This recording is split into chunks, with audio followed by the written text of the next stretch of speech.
At 4 in the morning, when the world still sleeps, history was being written in the silent dust of the Sahel. A convoy of trucks crept along the darkened border roads of Burkina Faso. 57 trucks, disguised as aid, yet heavy with secrets. What they carried was not food, not medicine, not hope. No, my brothers and sisters, what they carried was death itself. But in that midnight hour, a watchful eye did not close. A border patrol noticed the shadow moving, and from that moment, destiny began to shift. For on the 16th of August, 2025, President Ibrahim Traoré stood firm, commanding his soldiers to rise, to intercept, to uncover a plot greater than any the nation had faced. This was no ordinary news story. This was a revelation, a warning, a trumpet sounding in the night. And today, we must walk together through this tale of danger, of betrayal, of courage, and of awakening. Before we journey deeper, let me ask you, subscribe to this channel, share this message, and stay with us until the end. For what you are about to hear is not just Ibrahim Traoré news, it is the living heartbeat of Africa crying out to the world. The night was heavy with silence. The people of Burkina Faso slept under the stars, unaware that their very future was rolling down a hidden road. 57 trucks moving slowly, tires pressing into the dust, engines humming like whispers of war. At the Canary border, where the land touches Togo, the unexpected happened. Captain Moussa Kabore, commander of the border patrol, felt something was not right. Convoys do not pass at such an hour. Humanitarian aid does not sneak through back roads. Why then were these trucks moving in the darkness? He raised his radio. His voice was calm, but his spirit trembled with certainty. Alert the command. Something is moving here tonight. Within moments, the message traveled upward. The president himself, Ibrahim Traoré, was informed. This was not a leader who hesitated. This was a leader forged in the fire of struggle, a man who understood that shadows often conceal daggers. Without delay, he summoned General Ibrahim Zerbo of the Special Forces. His order was firm but cautious. Intercept the convoy. Be careful. This may be more than smuggling. And so, under the cloak of night, the army moved. Helicopters rose, drones watched from above, and elite soldiers lay in wait along the narrow path. The air was thick, every heartbeat like a drum of destiny. At 4 o'clock, the ambush snapped shut. The road was blocked. The headlights of 57 trucks froze in the dark, and a chaos erupted. Some drivers tried to escape, others froze in fear, but within minutes, all were captured. When the first truck was opened, silence fell. Soldiers expected grain, rice, medicine perhaps. Instead, their eyes met the cold glint of steel. Beneath sacks of aid lay rifles, crates of ammunition, rocket launchers, grenades, an arsenal fit not for farmers, but for armies.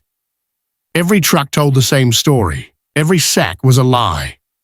Captain Kabore whispered into his radio, his words heavy with disbelief. "Mr. President, you will not believe this. These trucks, they are packed with weapons, enough to arm a nation."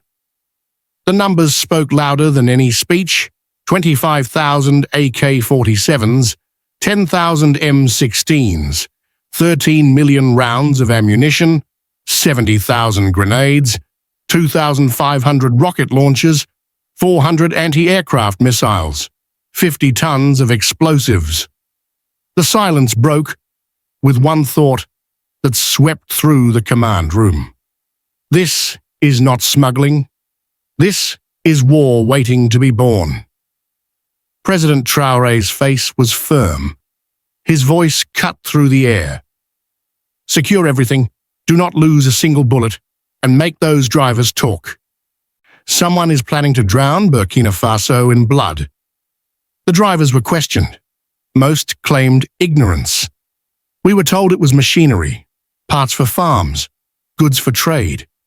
But fear breaks the silence, and soon the truth begins to leak. Routes had been chosen carefully, each truck dispatched from a different location, only converging near the border. This was no coincidence. This was choreography, a dance of deceit, planned to the smallest detail. Daylight revealed what the night had hidden. The captured convoy stretched like a wounded serpent across the land, every truck a reminder of how close Burkina Faso had come to disaster. The questions spread like wildfire. Who had the power, the money, the intent to send such weapons here? This was no black market trick. The arsenal's worth exceeded $700 million. Too vast for petty smugglers, too deliberate for mere criminals. The fingerprints of greater powers were all over it. And so, brothers and sisters, we stand at the threshold of revelation. The weapons had been seized, the drivers captured, the nation momentarily safe. But safety was fragile, for behind those guns stood hands, unseen, minds calculating, and pockets deep. The president called his council. The defense minister trembled as he spoke. With this firepower, you could invade an entire country. The interior minister added, with a heavy heart, had these weapons reached their destination, chaos would already reign in Burkina Faso. Yes, the trucks were captured. Yes, the weapons were laid bare. But the question remained, haunting every thought: who sent them and for what purpose? And my friends, this is where the story deepens. For the answer, when it came, was darker than anyone dared imagine. The drivers had spoken, and soon the name of the first conspirator would echo through the chambers of power. A name that would unravel a plot far larger than a smuggling ring, a plot that threatened not only Burkina Faso, but the very heart of Africa itself. The first driver broke. His name was Marc-Antoine Zongo, and his hands trembled as if the weight of the weapons still rested on his shoulders. He whispered between gasps, "We were told. Machinery, farm parts. We did not know." But as investigators pressed, a darker truth surfaced. These were not men of war, merely pawns. Lured into a game they did not understand. The real players were still hidden. Then, on the second day, the tide shifted. Investigators uncovered serial numbers scratched into steel, faint but not erased. Forensic teams traced them back to Libya's civil war, to the battlefields of Yemen, to brand new factories in Europe. Some rifles had never been fired. The cost, when calculated, stunned the nation: $700 million. Who could fund such an operation? Who would dare attempt to flood a landlocked country with enough firepower to topple governments? The answer came from a man once considered untouchable. François Bongo, a wealthy businessman known for his influence and charm. Under the pressure of interrogation, his resolve cracked like dry clay. His words fell like thunder. "This is not about weapons alone. This is a plan. It has a name. Operation Restored Democracy." The room froze. Operation Restored Democracy. A phrase wrapped in irony, for beneath its noble sound was treachery most foul. Bongo revealed what few had suspected. Foreign powers were involved. Meetings had been held in Accra, instructions whispered in Abidjan, blessings received in Paris, and the green light given in Washington. The plan was simple yet deadly. Unleash terror to create fear, stir chaos among the people, then, with the help of traitors inside the army, launch a coup d'etat. A new government would rise, a puppet regime obedient to foreign masters. The confession shook the very pillars of the presidency. Ministers gasped. Generals exchanged dark glances. President Ibrahim Traoré leaned forward, his eyes burning. Which foreign powers? Bongo hesitated, sweat streaming down his face, but at last, trembling, he spoke. Western powers, diplomats, corporations, NGOs. They promised us support. They promised us protection. They promised us money. The betrayal was complete. Not only were former ministers and retired generals involved, but also foreign envoys, businessmen, and even international organizations sworn to neutrality. The news reached the people, and the streets buzzed with disbelief and anger. Could it be true that their own leaders, men once trusted, had sold their homeland for 30 pieces of silver? Mothers wept, elders shook their heads, and the youth clenched their fists. In the capital, Ouagadougou, the president convened an emergency council. The defense minister's voice cracked. With this firepower, an entire region could burn. The interior minister added, if these weapons had reached the warehouses, our cities would already be in flames. But the storm was only beginning. An international reaction arrived like lightning. From the west came outrage, but not against the smugglers. No, the outrage was aimed at the arrests. Western governments demanded the release of those captured. They threatened sanctions, economic punishment, and isolation. They called the accusations baseless, the confessions fabricated. Yet from the east and the south, voices rose in support. Russia declared, Traore has the right to defend his nation. China pledged to supply equipment for border security. Turkey spoke firmly, Africa's stability is our stability. Iran thundered against imperialism, and Venezuela's Maduro proclaimed Traore a hero of anti-colonial struggle. The press, too, swarmed like bees around honey. CNN demanded answers. BBC pressed for names. Al Jazeera asked about Africa's security. Each question was a spark. But Traore stood unshaken. This is not just an attack on Burkina Faso, he said. This is an attack on Africa. They destabilized Libya. They shattered Syria. They bled Yemen. And now they want us to join the ruins. But we are awake. We are united. We will not kneel.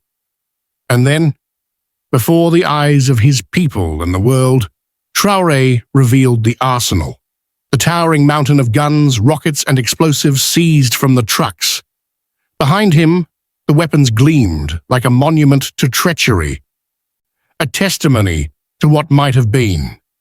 Cameras flashed, reporters gasped. For the first time, the world could see with its own eyes the size of the storm that had been averted. The people erupted. Some cheered, others cried. Elders lifted their hands to the sky in gratitude. The nation felt both shock and pride. Shock at the scale of the betrayal. Pride that their leader had acted in time. Yet beneath the celebration, one truth lingered. This was only the beginning. For if this was phase 1, what was phase 2? If 57 trucks were stopped, how many more convoys were still hidden on African roads?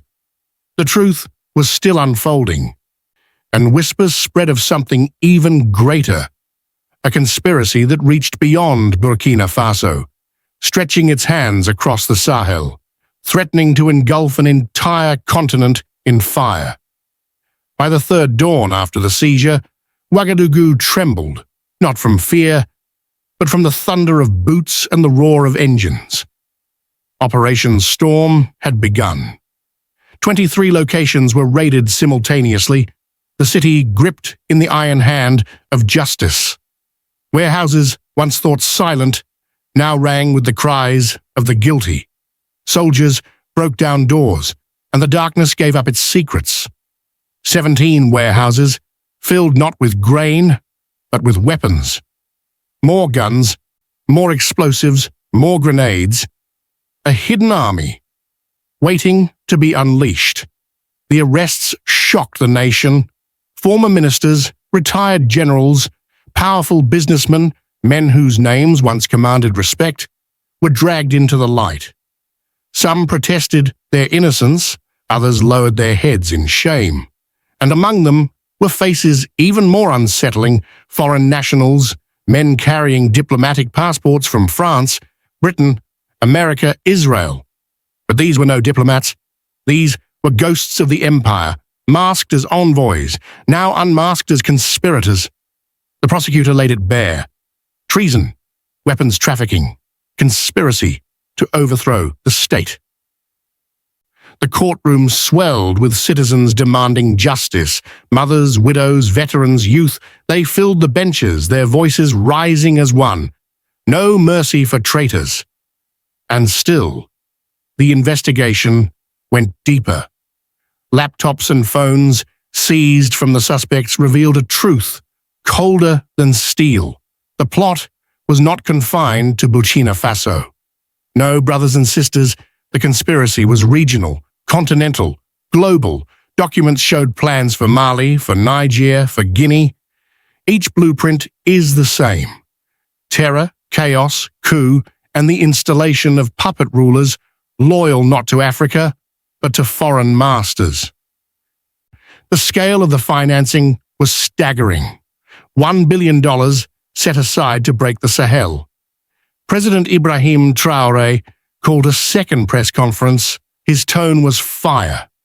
His words sharpened like blades. The masks are off. Those who dream of recolonizing Africa should listen carefully. We are the grandchildren of Thomas Sankara, and we will not kneel. He held up papers for the cameras, drafts of a new government already written by conspirators. Names of ministers, policies, budgets, as if the land already lay conquered. The arrogance was breathtaking. They divided Burkina Faso before even touching its soil. And then came the declaration that turned weapons into symbols. In front of his people, President Traoré announced, "We will melt these weapons. We will forge them into school bells, into plows, into hospitals. What was meant for our destruction will become the foundation of our future."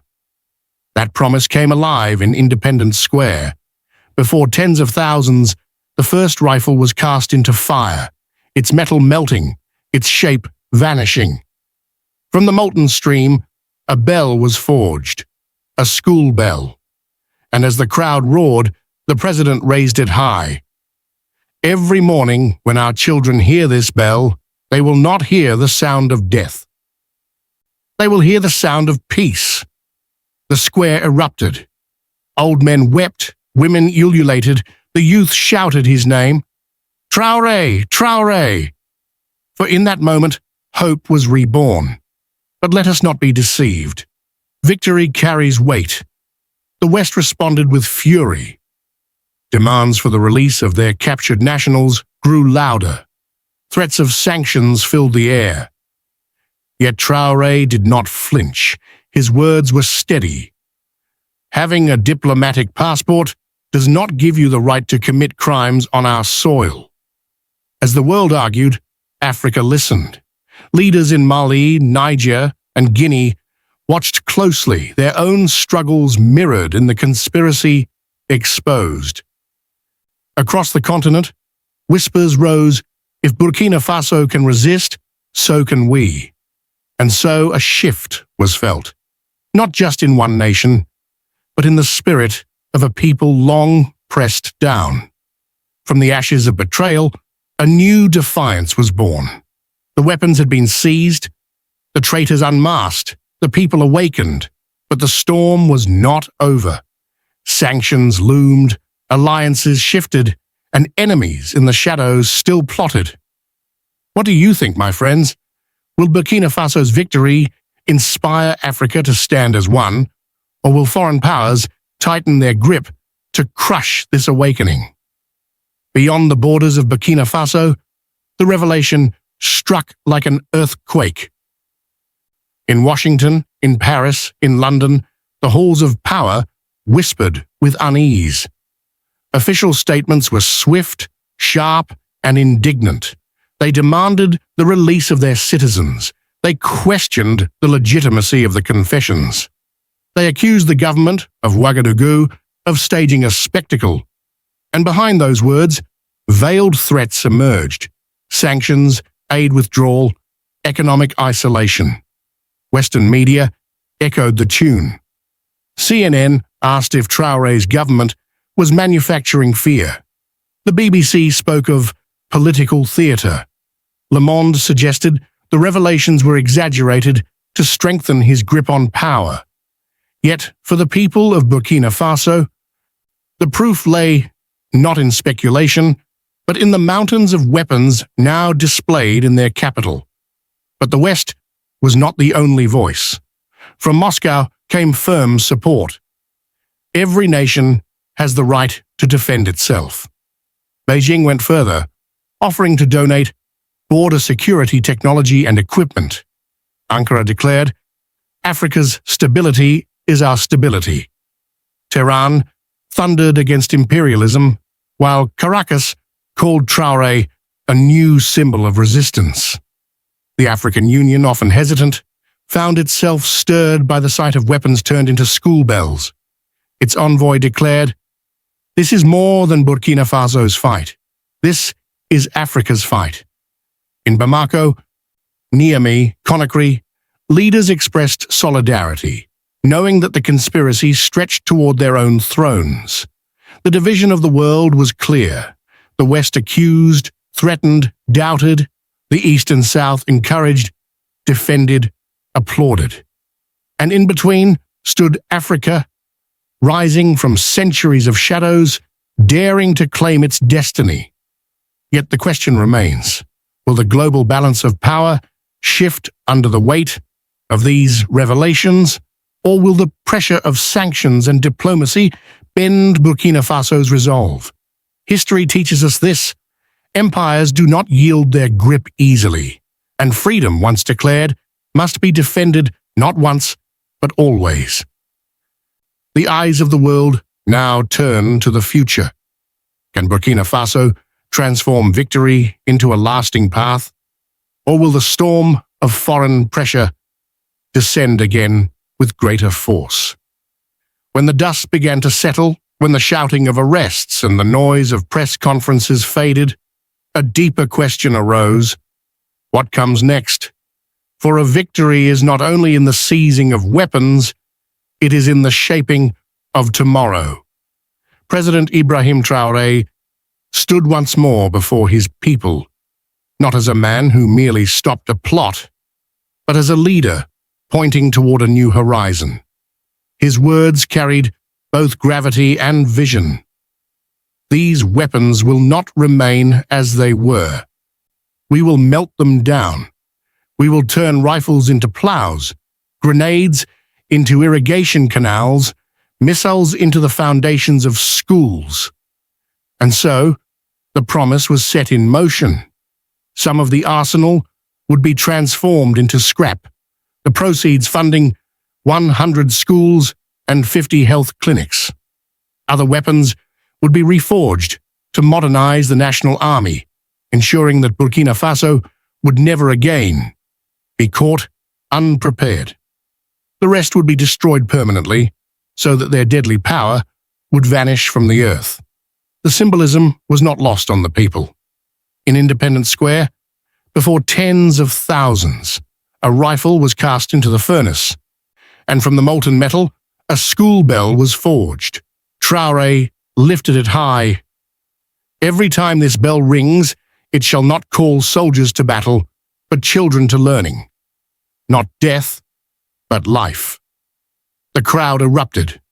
In that moment, the nation understood that its leader was not only defending them from war, but teaching them how to dream again. Yet the road ahead is not without thorns. Foreign pressure will mount. Sanctions may tighten. Hidden enemies may regroup. But the seed of unity planted in these days cannot be uprooted so easily. For when a people have seen with their own eyes the weapons meant to enslave them, they will not easily forget. This is the crossroads of Burkina Faso. One path leads to submission, to bending under the weight of foreign powers. The other leads to resilience, to an Africa writing its own story. And in these fiery days, the people have chosen to rise. The world watches. Some with anger, some with admiration, some with fear. But one truth stands clear. Burkina Faso has declared itself awake, and an awakened people cannot be lulled back to sleep. The weapons have been seized, the bells have been forged, but the struggle is far from over. For if this is only the beginning of Africa's awakening, then what storms still wait on the horizon? And so, my brothers and sisters, we arrive at the end of this story, but not the end of the struggle. For what began at 4 a.m. with 57 trucks has now become a testimony, a living parable of a nation that refused to kneel. Burkina Faso has shown the world that vigilance is the price of freedom, that the eyes which remain open in the night can save millions from bloodshed at dawn, that even when the shadow of the empire moves in silence, the spirit of a united people can rise up and say, "No more." This is not just Ibrahim Traoré news. This is not just Burkina Faso news. This is the cry of Africa's heart, breaking the silence of centuries, declaring that the children of Sankara will not be slaves again. Yes, there was anger when the betrayal was uncovered. Yes, there was sorrow when trusted names were unmasked as traitors. But beyond the anger, beyond the sorrow, there is hope. A hope that rises like the sun over the Sahel, bright, unyielding, unstoppable. Weapons once destined to tear apart families will now build schools where those same families send their children. Grenades meant for destruction will be reborn as irrigation canals to water dry fields. Missiles forged for death will be turned into bells that ring for life. And so we ask you, dear listener, what lesson do you draw from this story? Is it that Africa must forever be on guard? Or is it that unity, courage, and faith can transform even the instruments of death into symbols of hope? If you believe in this awakening, if you stand with Burkina Faso, then join us. Subscribe to this channel, share this story with your friends, leave a comment below, and let your voice be heard. For the struggle is not over. The storms may yet gather, but one truth cannot be denied. The people are awake, the fire has been lit, and Africa will no longer be silent. This is not the end. This is the beginning. And the bell forged from a rifle shall ring, not only in Burkina Faso, but across the whole of Africa, calling a generation to rise, to stand, to believe.